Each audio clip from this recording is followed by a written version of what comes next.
तो hi guys. आज की वीडियो में मैं आपसे लगेज और सूट केसेस के बारे में बात करूँगा और बेसिकली आपको अलग अलग टाइप्स के लगेज के बारे में बताऊँगा, किन टाइप्स के होते हैं, इनके प्रोज एंड कॉन्स क्या है। और उसके बाद आपको कुछ things to keep in mind वाली बातें बताऊँगा कि आपको क्या चीज़ें कंसिडर करनी चाहिए इस लगेज को लेने से पहले। उसके बाद फिर मैं आपको अपना लगेज दिखाऊंगा जो कि फाइनलाइज हो गया है, और लास्ट में मैं आपको एडवाइस दूंगा कि आपको कौन सा लगेज लेना चाहिए। ठीक है, तो स्टार्ट करते हैं। तो देखो यार, लगेज होता है टू टाइप्स का। हार्ड लगेज होता है, सॉफ्ट लगेज होता है, या फिर हार्ड सूटकेस कह लो, सॉफ्ट सूटकेसेस कह लो। इनके अंदर अलग अलग कैटेगरीज होती है। मैं आपको जो मेन वाली होती हैं वो बताता हूँ। तो पहले आते हैं हार्ड लगेज पे। हार्ड लगेज आपके वो होते हैं जो, जैसे आपने देखा होगा, जो मज़बूत मटेरियल से बने होते हैं, जो आजकल ट्रेंड में चल रहे हैं, जो आजकल सभी लोग वही यूज़ करते हैं। तो वो आपके हार्ड में आ जाते हैं। तो इनमें जो मटेरियल यूज़ होते हैं ये बहुत टाइप्स के होते हैं, लेकिन जो तीन मेन होते हैं वो होते हैं पॉलीप्रोपिलीन, पॉलीकार्बोनेट और एल्यूमिनियम। ये तीन मेन होते हैं। फिर इनके भी अलग अलग टाइप्स के होते हैं, जो कि दो मिक्स करके एक बना दिया या तीन मिक्स करके बना दिए, बट यही तीन आपको मेन मार्केट में मिलेंगे। अब इन लगेज, इस टाइप के लगेज की प्रोज पे आते हैं पहले, कि इस लगेज का फ़ायदा क्या होता है। तो पहला फ़ायदा ये है कि ये लगेज फिक्स्ड होते हैं, इनका जो फ्रेम होता है वो फिक्स्ड होता है। तो आप चाहे इसमें कितना भी सामान डाल लो, इनका जो एक्सटीरियर शेप होता है वो ख़राब नहीं होता, वो स्टर्डी सेम क्यूबॉइडल ही रहता है। तो इससे ये फ़ायदा रहता है कि आपकी जो, आपको पता रहता है कि आप अपनी लिमिट से बाहर कब जा रहे हो। तो आप ओवरवेट नहीं कर पाते हो इन बैग्स को। तो आप, ये आपके वेट लिमिट के अंडर ही रहते हैं। दूसरा पॉइंट ये है कि ये बैग्स बेटर प्रोटेक्शन देते हैं, क्योंकि ये बाहर से बहुत हार्ड होते हैं, स्टर्डी होते हैं। तो आप इन बैग्स में अपने ग्लास आइटम्स, फ्रेजाइल आइटम्स, ये सब अच्छे से पैक कर सकते हो और प्लेन के चेक इन वाले में रखवा सकते हो।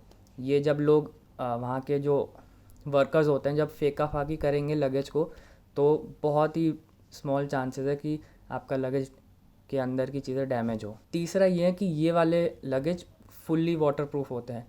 तो इनमें बिल्कुल भी पानी नहीं जाता, 99% नहीं जाता। आप इसको पानी के अंदर भी फेंक दो, पानी नहीं जाएगा अंदर।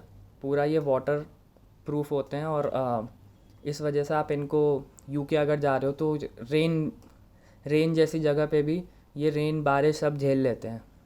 आपको इसके लिए कुछ अलग से कवर्स या ये सब नहीं लेने पड़ते। अगला ये है, क्योंकि ये वाटर प्रूफ भी है और थोड़ा हार्ड प्लास्टिक टाइप का मटेरियल होता है इनका, तो ये इजी टू क्लीन भी होते हैं। तो आपको सिंपली, आप बस कपड़ा और स्प्रे और पानी से ही बाहर पोंछ सकते हो। कुछ भी गंदगी इसके अंदर अब्जॉर्ब नहीं होती और स्टेन वगैरह नहीं छोड़ता ये। जो फाइनल चीज़ है वो ये है कि 99% ये जो बैग्स होते हैं इनमें TSA लॉक्स होते हैं। तो TSA लॉक्स के बारे में मैं आपको अभी बाद में बताऊंगा। और आजकल के बैग्स में स्पेशली अगर आप चेक इन करवा रहे हो तो TSA लॉक्स तो होने ही चाहिए। अब आते हैं इन बैग्स के कॉन्स में।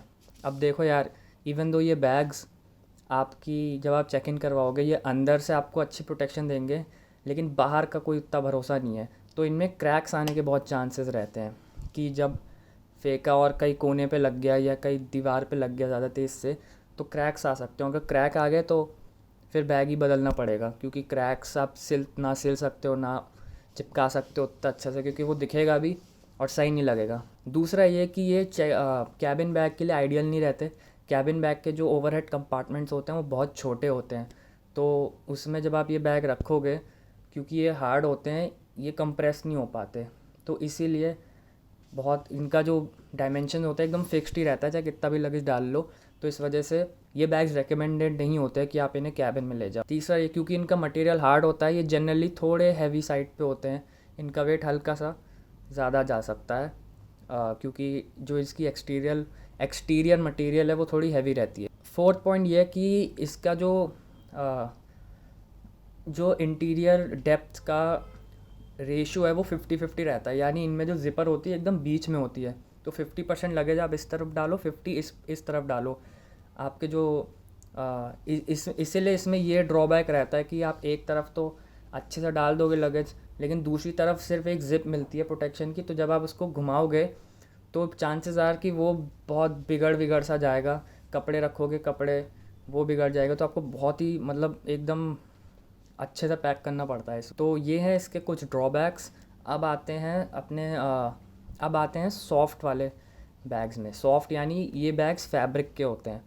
तो इनमें हो गए आपके पॉलिएस्टर, नायलॉन, लेदर, कैनवस, ये कुछ वेरिएंट्स हैं जो इस बैग में आपको मिलते हैं। अब इस बैग के प्रोज़ की बात करते हैं। तो पहला प्रो ये है क्योंकि ये फैब्रिक के होते हैं, ये लाइट वेट होते हैं as compare to the hard cover bags.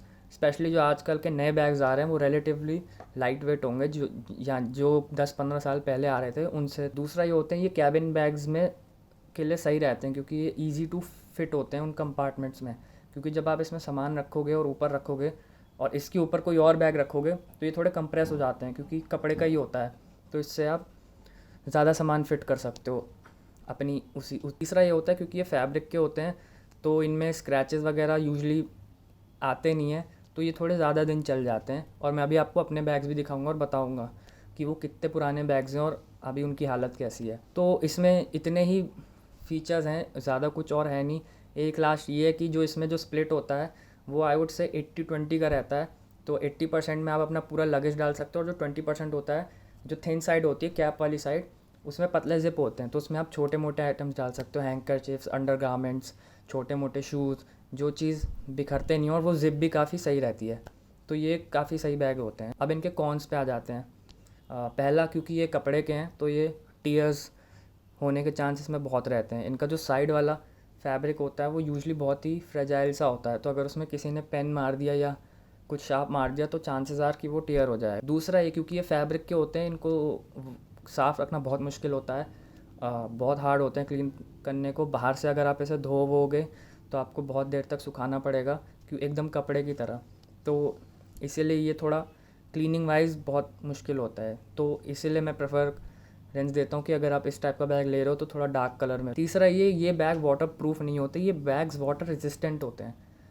Difference ये है कि ये कुछ देर तक पानी झेल सकते हैं, छोटी मोटी बारिश हो रही है, स्प्लैशेस पड़ गए, कुछ देर तक झेल लेंगे ये पानी। बट अगर आप बहुत बारिश हो रही है या बहुत देर तक छोड़ दो पानी में, या पानी इसमें कंसिस्टेंटली गिरे जा रहा है तो एक टाइम के बाद पानी अंदर ही चला जाएगा। और लास्टली ये है कि इन बैग्स में बहुत कम TSA लॉक वाले आते हैं। ये यूजुअली आपके ओल्ड कन्वेंशनल वाले होते हैं जो आपके लॉक की वाले होते हैं या फिर जिनमें पासकोड होता है। तो ये एक और ड्रॉबैक है, क्योंकि इसीलिए ये बैग फिर चेक इन के लिए आइडियल नहीं होते।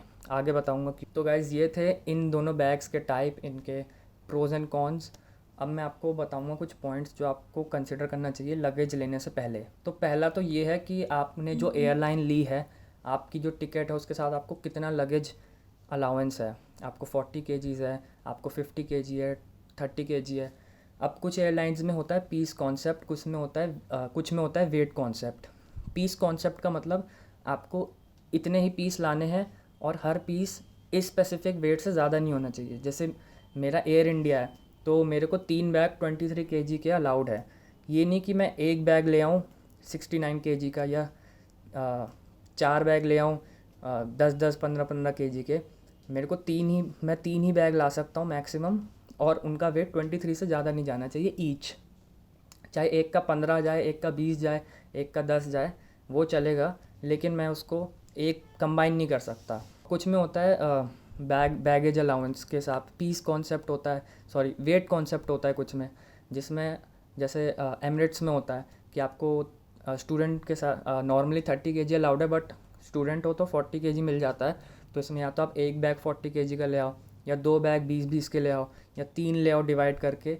इसमें बस आपका वेट से मतलब होता है, बैग्स आप कितने भी ले आओ। दूसरी इंपॉर्टेंट चीज़ होती है डायमेंशंस। आपके बैग के डायमेंशंस कितने हैं, आपको हर एयरलाइन के स्पेसिफाइड डायमेंशंस होते हैं, इससे ज़्यादा एक्सीड नहीं करना चाहिए। तो ये तो मैं सच देखो, वेट अगर आपका एक्सीड करता है तो वो यूजुअली 500 रुपी पर kg चार्ज कर लेते हैं। बट अगर आपका डायमेंशन एक्सीड हो जाता है तो फिर आपको पूरे नए बैग का ही चार्ज देना पड़ेगा, जो कि बहुत ज़्यादा होता है। एक छोटे बैग का ही चार्ज 15-16 हज़ार रुपये तक चला जाता है। तो इसलिए आपको डायमेंशंस का बहुत ध्यान रखना है। और इन्हीं 2 चीज़ों के लिए आप 2 टूल्स यूज़ कर सकते हैं। पहला तो ये है अपना इंची टेप।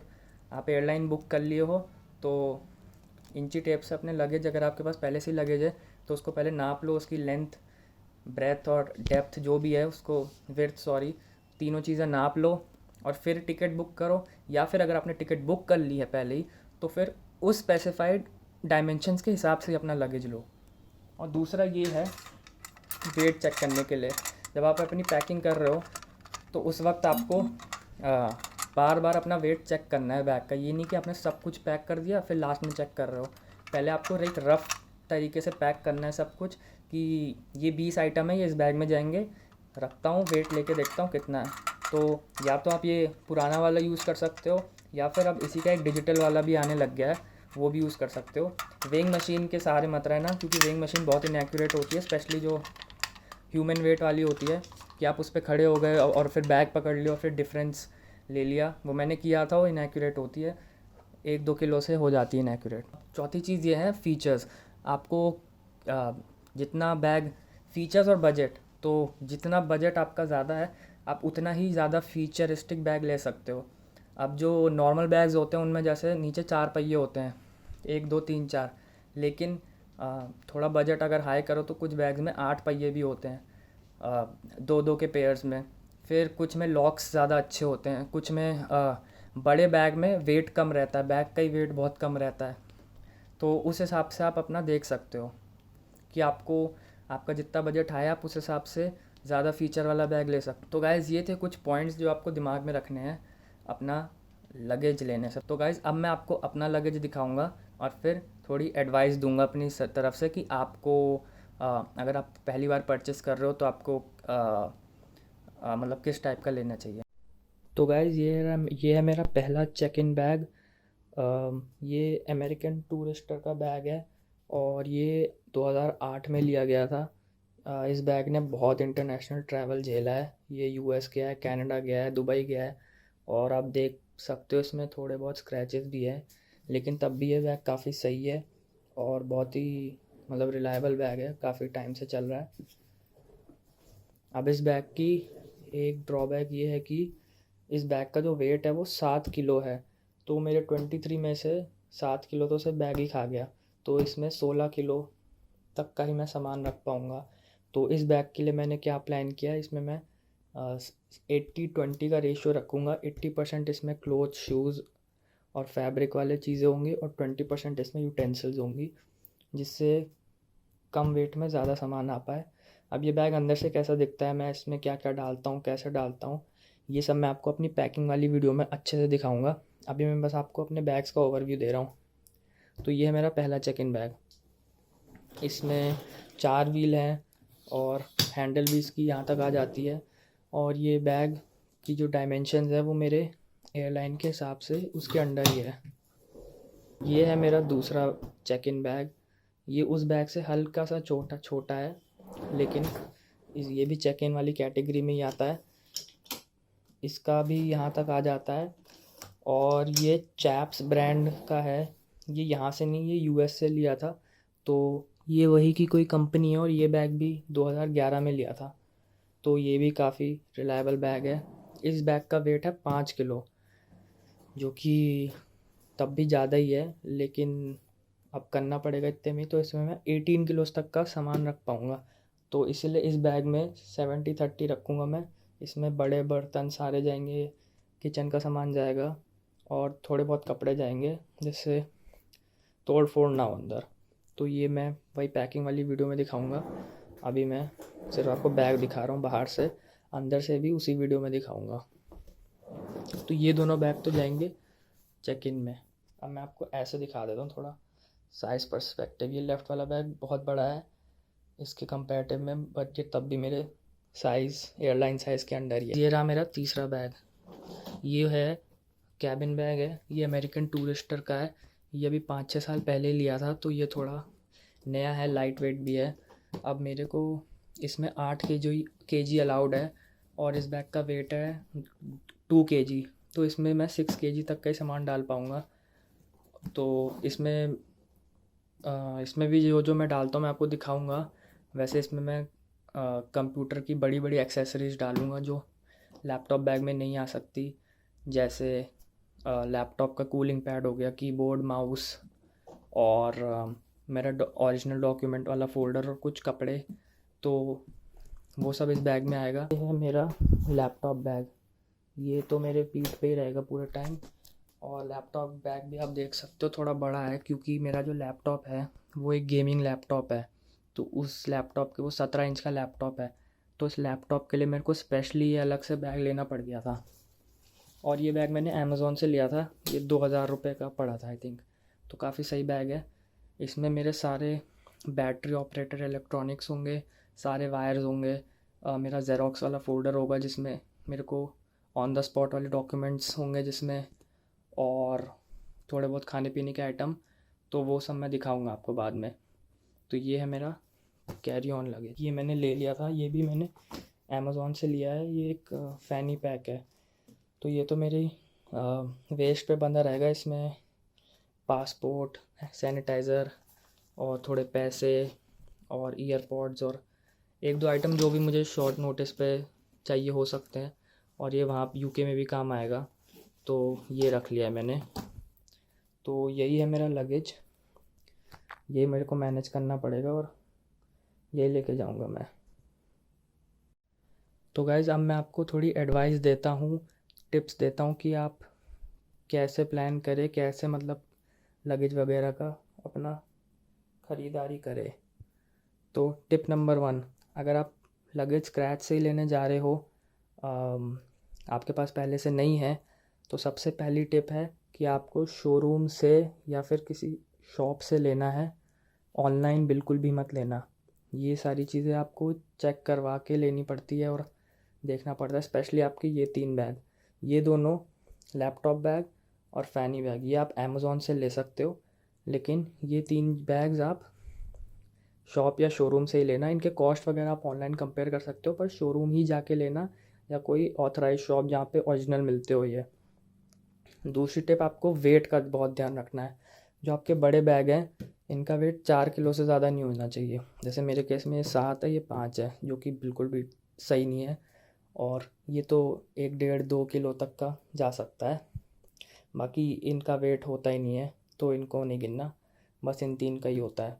तो ये इसका वेट का आपको बहुत ध्यान रखना है। दूसरा, आपको इंश्योर करना है कि इन तीनों बैग्स में इंटरनेशनल वारंटी है।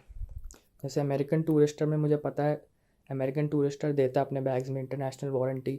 तो उससे आपका फ़ायदा है कि अगर बैग को कुछ हो जाता है तो आप बाहर जाके वो वारंटी क्लेम कर सकते हो और अपना बैग रिप्लेस करवा सकते हो। मेरे केस में वो सब भी नहीं है, तो मेरे को एक्स्ट्रा प्रोटेक्शन देनी पड़ेगी अपने बैगों को। तीसरी टिप ये है कि आपको अपने बैग्स में इंश्योर करना है TSA लॉक्स हैं, इसे बोलते हैं TSA लॉक्स, TSA लॉक कहते हैं इसे। ये TSA इसलिए बोलते हैं क्योंकि इसमें एक TSA की का स्लॉट होता है। तो ये बेसिकली होता क्या है, जब आपका बैग चेक इन से लेके प्लेन तक जा रहा होता है तो उसकी 1 2 3 बार स्क्रीनिंग होती है, स्पेशली बड़े एयरपोर्ट्स में। कभी एंट्री पे स्क्रीनिंग होती है, फिर चेक इन के वक्त स्क्रीनिंग होती है, फिर प्लेन में जाने से पहले एक और स्क्रीनिंग होती है जो TSA वाले करते हैं। तो अगर उनको आपके बैग में कुछ ऑब्जेक्शनेबल या कुछ भी ऐसा लगता है तो वो उनके पास एक चाबी होती है, वो उसमें डालते हैं और ये आपका अनलॉक हो जाता है, खोलते हैं, सामान निकालते हैं और बंद कर देते हैं। बट अगर आपके बैग में ऐसा लॉक नहीं है, जैसे मेरे इन बैग्स में मैनुअल लॉक लगेगा, जो कुछ 6 चाबी वाला होता है या फिर जो नॉब वाला होता है वो लगेगा। तो उस केस में वो क्या करेंगे, अगर इसमें कुछ ऑब्जेक्शनेबल निकला तो वो यहाँ पे पेन डालेंगे और पेन से पूरा खींच के ज़िप खोल के सामान निकाल लेंगे और फिर इस बैग को ऐसे ऊपर डाल के उस ज़िप को ही रीसेट मार देंगे। तो उससे आपकी ज़िप भी डैमेज हो सकती है, बैग भी डैमेज हो सकता है। तो इस चीज़ का आपको ध्यान रखना है। चौथी टिप ये है कि थोड़ी, ये तो मैं बोलूँगा मोस्ट इम्पॉर्टेंट टिप आपको, अगर आपको मेरी एडवाइस ये है कि चेक इन बैग के लिए आप हार्ड वाला बैग लेना, चाहे पॉलीप्रोपिलीन ले लेना या पॉलीकार्बोनेट ले लेना, जो भी आपके बजट में बैठे, लेकिन वही लेना। क्योंकि वो ज़्यादा ड्यूरेबल है, उसमें ज़्यादा आपका सामान आ जाएगा, फ्रेजाइल चीज़ें आ जाएंगी, TSA लॉक होंगे, वाटरप्रूफ होगा, इंटरनेशनल वारंटी भी होगी, तो वो आप उसमें जाने देना। और उसमें एक्सटर्नल पॉकेट्स भी नहीं होंगी, विच इज़ वेरी इंपॉर्टेंट, वो उन बैग्स में होनी नहीं चाहिए। क्योंकि बहुत बार ऐसा होता है कि ट्रांजिट एयरपोर्ट में या कहीं पे भी जब आपका बैगेज जाता है दूसरे प्लेन में, तो कभी कुछ लोग मतलब स्मगलिंग वगैरह कर सकते हैं, कुछ सामान डाल सकते हैं इसमें, तो इसलिए एक्सटर्नल पॉकेट सही नहीं रहता। मेरे केस में है तो मुझे रैपिंग वगैरह कुछ करवानी पड़ेगी। तो चेक इन के लिए आप अपने 2 हार्ड वाले बैग लेना, और जो आपके साथ जाएगा उसके लिए आप सॉफ्ट वाला लेना। क्यों? क्योंकि ये वाला बैग थोड़ा ज़्यादा लाइट वेट होता है। ये जब आप भर के भी आप रखोगे तो ये थोड़ा सा दब जाता है रखते वक्त, तो और सामान आ पाएगा इसके ऊपर, तो ये इसको तो हमेशा ही अलाउ कर देते हैं। और तीसरा, इस वाले में बाहर होती है पॉकेट, तो आप इसमें अपनी शॉर्ट नोटिस की सामान रख सकते हो। आपको पूरा बैग नहीं खोलना पड़ेगा, आप प्लेन में आपको कुछ ज़रूरत पड़ी तो आप डायरेक्ट इससे निकाल सकते हो। और बाकी इन 2 चीज़ों के लिए मैं ये एडवाइस करूँगा कि ये आप अपने लैपटॉप और नीड्स के हिसाब से ले सकते हो। बस एक चीज़ का ध्यान रखना कि दोनों वाटरप्रूफ हो या वाटरप्रूफ कवर हो। जैसे ये वाटरप्रूफ है ही, और इसमें नीचे कवर आता है, इसमें ज़िप बनी हुई है, इसके अंदर कवर होता है। तो ये तो बहुत बाहर लेके जाया करूँगा, और इसकी बहुत बाहर ज़रूरत होगी, वहाँ बारिश भी बहुत होती है, तो इसीलिए वाटरप्रूफ प्रोटेक्शन सही रहता है। तो यही थी मेरी एडवाइस और टिप्स, होपफुली आप समझ पाए। तो ठीक है गाइज़, अब आपने तो मेरा देख लिया लगेज और मैंने एडवाइस दी है, तो अगर आपको सही लगती है तो आप इम्प्लीमेंट कीजिएगा प्लीज़। और अब अगली वीडियो जो होगी वो अगली नहीं, या फिर अब नेक्स्ट मंथ अराउंड 20 अगस्त के आसपास एक लंबी वीडियोज़ आएंगी 2-3, थोड़ी पैकिंग वैकिंग पे, कि एफिशिएंट पैकिंग कैसे करते हैं और लिस्ट कैसे प्रिपेयर करनी है। मैं आप लोग को अपनी लिस्ट दिखाऊंगा, फिर आप लोग को दिखाऊंगा मैंने पैकिंग कैसे किया है, कैसे वेट लिमिट के अंदर रखा सब कुछ, और उस पर भी थोड़ा सजेशन और पूरा सिस्टम बताऊंगा आप लोग को। तो तब तक के लिए थैंक यू, और आई होप इस वीडियो से आपको थोड़ा नॉलेज मिला हो। ओके।